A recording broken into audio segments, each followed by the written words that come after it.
श्री गणेशाय नमः। श्री गुरुदेवाय नमः। ओम नमः शिवाय। आप सभी का आज की शिव पुराण कथा में स्वागत है। आज की शिव पुराण कथा में श्री रुद्र संहिता पंचम खंड 11वां अध्याय। भगवान शिव द्वारा देवताओं को वरदान। व्यास जी बोले, हे सनत कुमार जी, आप परम शिव भक्त हैं और ब्रह्मा जी के पुत्र हैं। आप मुझे यह बताइए कि जब त्रिपुर नष्ट हो गए तब देवताओं ने क्या किया, मैं कहाँ चले गया। भगवान, इन बातों के बारे में सविस्तार मुझे बताइए। व्यास जी का प्रश्न सुनकर सृष्टिकर्ता भगवान ब्रह्मा के पुत्र सनत कुमार जी बोले, हे महर्षि, जब भगवान शिव ने त्रिपुरों को उनके स्वामियों के साथ जलाकर भस्म कर दिया तब सभी देवता बहुत प्रसन्न हुए, क्योंकि उन्हें अपने संकट और भय से मुक्ति मिल गई थी। परंतु जब सब देवताओं ने त्रिलोकीनाथ भगवान शिव की ओर देखा तो अत्यंत भयभीत हो गए। उस समय भगवान शिव ने रौद्र रूप धारण कर रखा था। वे करोड़ों सूर्यों के तेज के समान प्रकाशित हो रहे थे। उनके दिव्य तेज से सारी दिशाएं आलोकित हो रही थी। भगवान के इस रौद्र और प्रलयंकारी रूप को देखकर कोई भी उनसे कुछ कहने का साहस नहीं जुटा पाया। सब नतमस्तक खड़े हो गए। यहाँ तक कि श्रीहरि और ब्रह्मा जी भी शिव जी के इस रूप को देखकर आतंकित हो गए थे। कोई भी भगवान शिव के सम्मुख मुंह नहीं खोल पाया। देवसेना को इस प्रकार भयग्रस्त देखकर ऋषियों ने हाथ जोड़कर भगवान शिव को प्रणाम किया। ब्रह्मा जी, श्रीहरि, विष्णु, देवराज इंद्र सहित सभी देवता और ऋषि मुनि भक्त वत्सल कल्याणकारी भगवान शिव की स्तुति करने लगे। इस प्रकार सबको अपनी स्तुति में मग्न देखकर भगवान शिव का क्रोध शांत हो गया और वे पहले की भांति अपने सरल सौम्य रूप में आ गए और बोले, हे ब्रह्मा, हे विष्णु और सभी देवताओं, मैं तुम्हारी स्तुति से बहुत प्रसन्न हूँ। तुम अपनी इच्छानुसार वर मांगो, मैं तुम्हारी इच्छाओं को अवश्य ही पूरा करूँगा। भगवान शिव के इन वचनों को सुनकर देवता बहुत प्रसन्न हुए और बोले, हे देवादिदेव करुणा निधान भगवान शिव, यदि आप हम पर प्रसन्न हैं और हमें कोई वरदान देना चाहते हैं तो प्रभु हमें यह वर दीजिए कि जब जब हम पर कोई संकट आएगा आप हमारी सहायता करेंगे। जब ब्रह्मा जी, श्रीहरि, विष्णु जी और देवताओं ने भगवान शिव से यह प्रार्थना की तब शिव जी ने प्रसन्नतापूर्वक कहा, तथास्तु, अर्थात ऐसा ही होगा।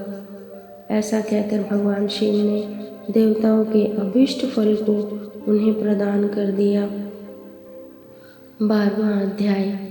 वर पाकर मैं दानव का वितल लोक जाना। व्यास जी ने पूछा, हे महाबुद्धिमान सनत कुमार जी, जब ब्रह्मा, श्रीहरि, विष्णु एवं सभी देवताओं ने भगवान शिव की स्तुति की तब वे प्रसन्न हुए और उन्होंने देवताओं को विपत्ति के समय उनकी सहायता करने का वचन दिया। उसी समय भगवान शिव को प्रसन्न देखकर मैं नामक दानव, जो कि त्रिपुर की अग्नि में भस्म होने से बच गया था, उनके सामने आकर हाथ जोड़कर खड़ा हो गया। तत्पश्चात मैंने निर्मल स्वच्छ हृदय से करुणा निधान भगवान शिव की स्तुति करनी आरंभ कर दी। उसने भगवान शिव के चरण पकड़ लिए। मैंने भगवान शिव से कहा, हे करुणा निधान भक्त वत्सल भगवान शिव, मैं आपकी शरण में आया हूँ, अतएव आप मेरी रक्षा कीजिए। इस प्रकार मैंने प्रभु की बहुत स्तुति की। उसकी भक्तिमय स्तुति को देखकर भगवान शिव प्रसन्न हो गए और बोले, हे दानव श्रेष्ठ, तुम अपनी परेशानियां भूल जाओ और अपने कष्टों को आप त्याग कर दो। मैं तुम पर प्रसन्न हूँ। तुम्हारी जो इच्छा हो मांग लो, मैं तुम्हारी इच्छा अवश्य पूर्ण करूँगा। भगवान शिव के ये वचन सुनकर मैं दानव की सभी चिंताएं दूर हो गई और उसके चेहरे पर जो भय था वह भी दूर हो गया। तब वह बोला, हे देवादिदेव, यदि आप मुझ पर प्रसन्न हैं और मुझे कुछ वरदान देना चाहते हैं तो मुझे अपनी शाश्वत भक्ति प्रदान कीजिए। मैं आपके मित्रों से सदैव मित्रता रखूं और आपके शत्रु मेरे भी शत्रु हों। मैं सभी प्राणियों से प्रेम और दया से मिलूं। मुझ में सदैव विनम्रता विद्यमान रहे। मुझ में कभी भी आसुरी प्रवृत्ति का उदय न हो। मैं सदैव आपके चरणों का ध्यान करता रहूं। कोई भी मुझे मेरे भक्ति मार्ग से हटा न सके। मैं दानव की इस प्रकार की प्रार्थना सुनकर भक्तवत्सल भगवान शिव प्रसन्न होकर बोले, तुम मेरे भक्त हो, इसलिए तुम में कभी कोई विकार नहीं आएगा। तुमने जो कुछ मांगा है वह तुम्हें अवश्य प्राप्त होगा। तुम सदैव मेरे अनन्य भक्त बने रहोगे तथा मेरी विशेष कृपा तुम पर रहेगी। अब मैं तुम्हें वितल लोक जाने की आज्ञा प्रदान करता हूँ। तुम वहीं पर निर्भय होकर मेरी भक्ति में मग्न रहो। भगवान शिव की आज्ञा मानकर मैं दानव वहाँ से सब देवताओं व अपने आराध्य भगवान शिव को प्रणाम कर वितल लोक चला गया। तत्पश्चात देवादिदेव भगवान शिव भी देवी पार्वती सहित वहाँ से अंतर्ध्यान हो गए। त्रिलोकीनाथ भगवान शिव के वहाँ से अंतर्ध्यान होते ही उनके अभीष्ट कार्यों को पूरा करने के लिए उपलब्ध कराए गए साधन जैसे उनके धनुष, बाण, रथ आदि भी वहाँ से अदृश्य हो गए। तब वहाँ उपस्थित ब्रह्मा जी, श्री हरि विष्णु, देवराज इंद्र व अन्य सभी देवता व ऋषि मुनि भी हर्षपूर्वक अपने आराध्य भगवान शिव का गुणगान करते अपने अपने लोकों को चले गए। भगवान शिव के इस रुद्र रूप का स्मरण करने से शत्रुओं का विनाश होता है। महर्षि, जीव के सबसे भारी शत्रु और कोई नहीं, उसके मनोविकार ही तो हैं। इनके वशीभूत होकर जीव अपने लक्ष्य से भटक कर नष्ट हो जाता है। ऐसा कह के वह अपने इहलोक के साथ साथ परलोक को भी बिगाड़ता है। भगवान शिव आशुतोष है। उनकी लीलाओं को सुनने से समस्त पापों का नाश होता है और सभी अभीष्ट वस्तुओं की प्राप्ति होती है। महर्षि, इस प्रकार मैंने तुम्हें तारकाक्ष, कमलाक्ष और विद्युन्माली नामक तीनों महाअसुरों का संहार करने वाली भगवान शशिमौली शिव शंकर की लीलामय कथा सुनाई है। 13वां अध्याय। इंद्र को जीवन दान या बृहस्पति को जीव नाम देना। व्यास जी बोले, हे ब्राह्मण, आपने मुझ पर कृपा करके मुझे भगवान शिव के अनेक चरित्रों को बताया है। अब मैं आपसे एक और कथा जानना चाहता हूँ। मैंने पूर्व में सुना था कि भगवान शिव ने जालंधर का वध किया था। कृपा करके मुझे इस कथा के बारे में भी बताइए। सूत जी बोले, जब व्यास जी ने महामुनि से इस प्रकार पूछा तो सनत कुमार जी बोले, हे महामुनि, एक बार की बात है कि देव गुरु बृहस्पति और देवराज इंद्र भगवान शिव के दर्शन करने के लिए कैलाश पर्वत पर गए। तब भगवान शिव ने अपने भक्तों की परीक्षा लेने के विषय में सोचा। उन्होंने मार्ग में उन्हें रोक लिया। कैलाश पर्वत के रास्ते में ही वे अपना रूप बदलकर तपस्वी का वेश धारण करके बैठ गए। जैसे ही देवराज इंद्र वहाँ से निकले, उन्होंने तपस्वी से पूछा कि भगवान शिव अपने स्थान पर ही हैं या कहीं और गए हैं। यह पूछकर उन्होंने तपस्वी से उनके नाम आदि के विषय में भी जानना चाहा, परंतु तपस्वी रूप में शिव जी चुप रहे और कुछ न बोले।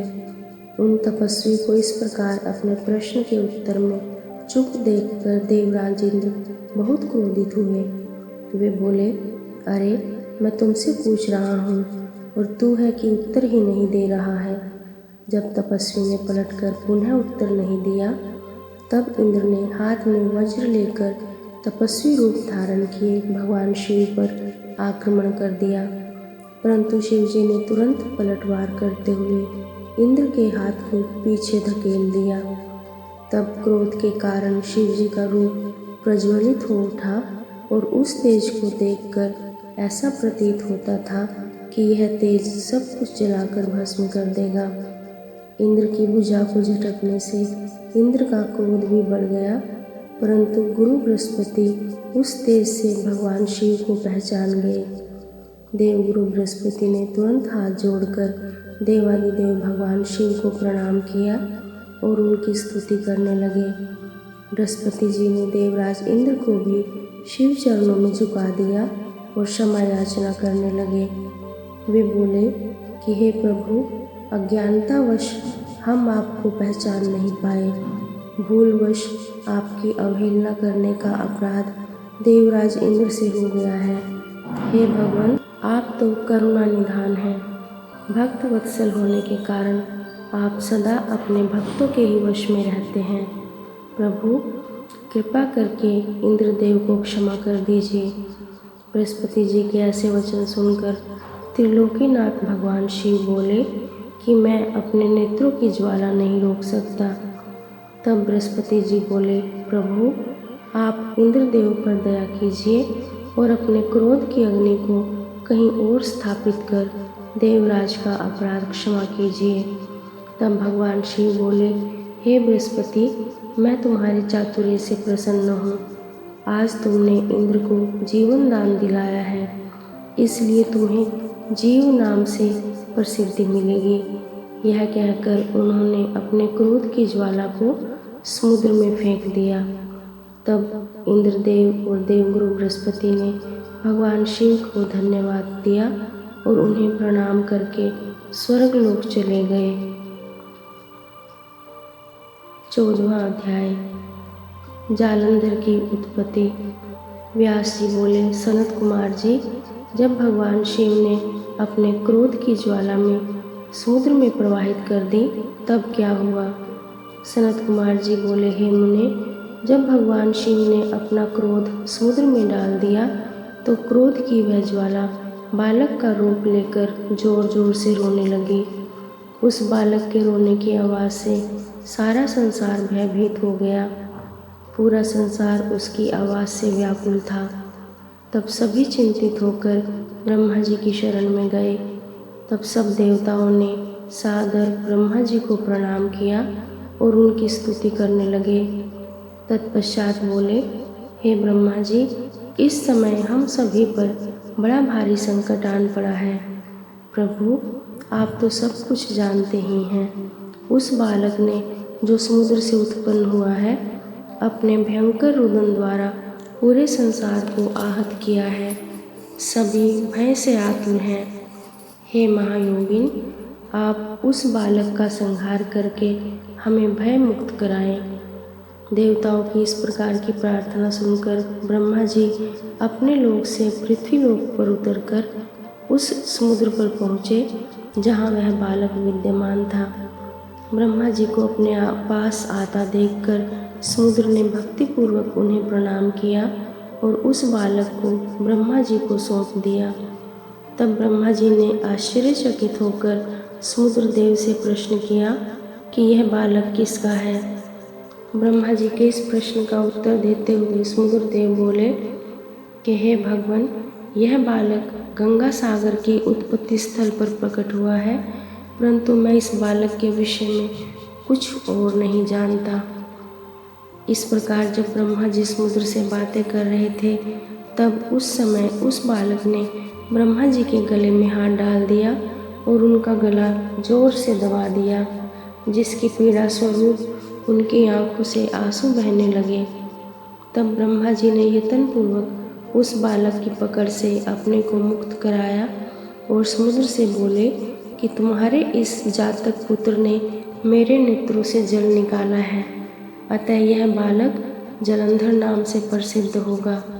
उत्पन्न होते ही युवा हो जाने के कारण यह बालक महापराक्रमी, महाधीर, जवान महायोद्धा और रण दुर्मद होगा। यह बालक युद्ध में सदैव विजयी होगा, यहाँ तक कि यह भगवान श्री हरि विष्णु को भी जीत लेगा। यह बालक दैत्यों का अधिपति होगा। कोई भी मनुष्य या देवता इसका चाहकर कुछ भी नहीं बिगाड़ पाएंगे। इसका संहार केवल त्रिलोकीनाथ भगवान शिव के द्वारा ही संभव है। यह कहकर ब्रह्मा जी ने असुरों के गुरु शुक्राचार्य को बुलाया और उनके हाथों में उस बालक को दैत्यों का राजा स्वीकार करते हुए उसका राज्याभिषेक कराया। तत्पश्चात ब्रह्मा जी स्वयं वहाँ से अंतर्ध्यान हो गए। अपने जातक पुत्र के विषय में जानकर समुद्र देव बहुत प्रसन्न हुए और वे उसे अपने निवास स्थान पर ले गए। कुछ समय पश्चात उन्होंने जलंधर का विवाह कालनेमी नामक असुर की परम सुंदर पुत्री वृंदा से संपन्न करा दिया। जलंधर आनंद पूर्वक अपनी पत्नी के साथ निवास करने लगा और असुरों के राज्य को बड़ी चतुराई और कर्तव्य परायणता के साथ चलाने लगा। उसकी पत्नी वृंदा महान पतिव्रता नारी थी। ओम नमः शिवाय। आज की कथा में इतना ही। शेष कथा अगले भाग में। श्री शिवार्पणमस्तु।